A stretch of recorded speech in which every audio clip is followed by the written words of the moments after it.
அப்போ அந்த படம் வர்றதுக்கு முன்னாடி படம் வந்துதா? நிறைய படம் வந்துதா? 20 பாட்டு வருமா? 5 பாட்டுக்கு தூங்கணும், 2 பாட்டுக்கு டம் அடிக்கணும், 2 பாட்டுக்கு பாத்ரூம் போகணும், இதுதான் படம். ஆனால் பராசக்தி ஒரு படம் தான் 2.25 மணி நேரம் கண் சிமிட்டாமல் பார்க்க வச்ச படம் பராசக்தி. அப்போ எங்கேயோ கடையில் விற்கிற மைய கலைஞர் தாத்தா கையில் இருக்கிற பேனாவில் ஊற்றினா அந்த கைப்பட்ட மைக்கு எவ்வளோ பவர்னா, எங்கள் அண்ணன் தளபதி ஒரு சொந்தமாக ஊற்றின மை அது எவ்வளோ பவராக இருக்குன்னு தெரியுமோ அவனோட. அதுதான்டா இப்போ வேலை செய்யுது. இந்த கட்சிக்கு வயசு இப்பன்னா 75. இந்த கட்சிக்கு 25 வயசு ஆகும்போது யார் முதலமைச்சர்? எங்கள் தாத்தா கலைஞர் முதலமைச்சர். 50வது வயசு ஆகும்போது எங்கள் தாத்தா கலைஞர் முதலமைச்சர். 75வது வயசாகும்போது எங்கள் அண்ணன் தளபதி முதலமைச்சர். இந்த கட்சிக்கு 100வது வயசாகும்போது எங்கள் அண்ணன் உதயநிதி முதலமைச்சர். இதை சொல்றதுக்கு நாங்கள் பெருமைப்படுறோம். அதுக்கு அந்த மாதிரி சொல்லு. ஒரு வேளை கடைசி கட்டத்துக்கு வந்துட்டேன், ஒரு வேளை நீ மாற்றி கீத்தி ஓட்டு போட்டீங்கன்னா நீங்கள் யாரும் வேலைக்கு போகக்கூடாதுன்னு சொல்லுவோம். பொம்பளைங்க வேலைக்கு போகக்கூடாது, இது பிஜேபியோட கொள்கை. சரி, வேலைக்கே போகல, நாங்கள் என்ன பண்ணலாம் அப்படின்னு நீ அவனை கேட்டீங்கன்னா, சும்மாவே வீட்டில் இரு, மேக்கப் போட்டுனரு, புருஷன் கூப்பிட்டா போ, பிள்ளைய கட்டு போடு, இதுதான் உங்கள் வேலை என்னுவோம். அந்த வேலை செய்ய போறியா? எங்கள் அண்ணன் தளபதி ஒன்று ஆஃபீஸுக்கு போய் கம்ப்யூட்டர் முன்னாடி உட்காந்து ஏசியில் காலாட்டி சம்பளம் வாங்கன்னு சொல்கிறாரு, அந்த வேலைக்கு போக போறியான்னு டிசைட் பண்ணுறது 2026. கல்விக்கு பணம் தர மாட்டேங்கிறான், எதுக்கு கேட்டாலும் பணம் தர மாட்டான். நம்ம கலாச்சாரத்தை சீரழிக்கிறோம். நேற்று கூட பதிவுகளில், சட்டமன்றத்தில் பதிவுகளில் கலைஞர் படாத வேதனையை, எம்ஜிஆர் படாத வேதனையை, ஜெயலலிதா படாத வேதனையை எனக்கு கொடுக்கிறார்கள். ஆனால் இந்த முத்துவேல் கருணாநிதி நெருக்கடி நிலையிலேயே வாழ்ந்தவன், நெருக்கடி நிலையிலேயே வளர்ந்தவன், என்ற நெருக்கடியும் என்னை நெருங்க முடியாது என்று அண்ணன் சொல்லியிருக்கிறார். ஆகவே நான் கேட்க விரும்புவதெல்லாம், நீங்கள் வாழ்வா சாவா என்று தீர்மானிக்கின்ற தேர்தல். இந்து முஸ்லீம் மக்கள் நாங்கள் ஒற்றுமையாக இருக்கிறோம். எங்கள் வீட்டில் குழந்தைக்கு பேதியாச்சுன்னா எங்கள் ஆயா சொல்கிறா, மசூதிக்கு போய் பாய் வந்துருச்சா பேதி நின்றுன்னு சொல்கிறாங்களே, அதை நம்பி நம்ம மசூதிக்கு போகிறோமா? அவனும் நம்பிக்கிறானா? பேதி நின்று போகிறா, அவளை நான் நம்புகிறேன், அவன் என்ன நம்புகிறேன். மாரியாத்தால கூழ் ஊற்றினா பாய் 5 கிலோ தேவை வாங்கிட்டாங்க. மாரியாத்தா சாமி ஊர்வலம் போனால் பேற்று சவுண்ட் சர்வீஸ் போடுறோம்.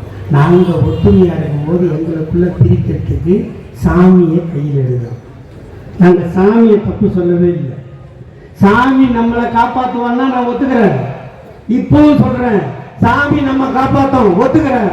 ஆனால் சாமியே காப்பாற்ற நான் தான் வந்துக்கிறேன்னா செருப்போல் அடிப்பேன். அதானே சொல்கிறாங்க.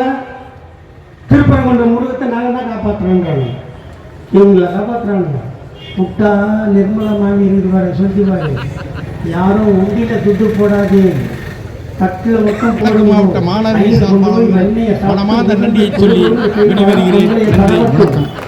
அவதான சொன்னா ஒரு நீதிமன்ற பேசுற பேச்சாடா இது? நீ சொல்லாம ஒரு என்னடா கோயிலுக்கு தான் திருப்பணி செய்யணும். இந்த 4வது ஆட்சியில 4000 கோயிலுக்கு திருப்பணி பண்ண ஒரு ஆட்சியை சொல்லலாம். இந்த 75 வருஷத்துல நாங்கள் பார்த்தோம்னா இவ்வளவு நாங்கள் பார்க்கிறோம். ஆனால் இது வந்து சாமிக்கு எதிரானது, அதுக்கு எதிரானது, ஆனால் ஐயருக்கும் எதிரானது இல்லை. எங்கள் கலாச்சாரத்தை சீரழிக்காது. நீ புடவையும் மிளகாயும் போட்டால் தான் யாகம்னா, நாங்கள் முனீஸ்வரனுக்கு கோட்டரும் கத்தியும் வச்சாதான் எங்களுக்கு சாமி. கூட ஒரு சுருட்டு இல்லையா? ஆடும் கோழியை வெட்டி அம்மனுக்கு படித்தாதான் நம்ம வீட்டில் குழந்தைக்கு நோய் நொடி வராமல் இருக்கும். அம்மா போடாது. கோழி இறக்கலைன்னா தெய்வ குத்தம் ஆயிடும். நம்ம கதை. நான் என்ன கேட்குறேன், நீ புடவை இருக்கிறதுக்கு நான் வரேன், நான் கோழி அடித்து ஆடு வெட்டி கூழ் ஊற்றுறேன். நிர்மலா மாமி என் வீட்டுக்கு வந்து ஒரு ரொம்ப கூழ் குடிக்குமா? குடிக்காது இல்லை. அதனால் அவங்க வேற, நம்ம வேற, அவங்க வேற, நம்ம வேற, நம்ம ஆள் கிடையாது. இது தெரியாமல் தான் அந்த அண்ணாமலை அந்த ஷார்ட் கேர்ள் ஒன்று இருந்து 3.5 feet டைட்டில் ஒன்று 3 நேரம் கரெக்டாகிட்டு வச்சு இல்லை பார்க்குறீங்களா டிவியில்? இது சொல்கிறது தாவேக்கா உங்கள் கூட்டணிக்கு வருமானு கேட்டால் இப்போ எங்களுக்கு விசில் தேவையில்லை, எங்களுக்கு ஒரு விசில் இருக்கிறது, அது குக்கர் விசில். உன்னை ஒப்பம் டாக்டர் தானே படிக்க வச்சேன். குக்கர் விசில் வாயில் ஊத முடியுமா? அது ஆவி வந்தால் புஷ்ஷுன்னு சவுண்டோட வரும். அறுபத்தெட்டு முண்டங்கள்லாம் வச்சுருக்கேன். நான் அதெல்லாம் சொல்ல விரும்பலைங்க, எனக்கும் வயசு கூடுது, டயர்டாக இருக்குது. நான் சொல்கிறது அது ஒன்று தாங்க, நீங்கள் வாழ போகிறீங்களா சாவ போகிறீங்களான்னு டிசைட் பண்ணுற தேர்தல் 26. இந்த தமிழ்நாட்டை இப்படியே கல்வியிலும் தனிமனித பொருளாதாரத்திலும் வளர்ச்சியிலும் சிறந்து விளங்க வேண்டும் என்றால் மீண்டும் எங்கள் அண்ணன் தளபதி ஸ்டாலின் இந்த நாட்டின் முதலமைச்சராக வேண்டும். அதுக்காக இப்போ நான் சொல்கிற கோஷத்தை திரும்பி சொல்லுங்கள்.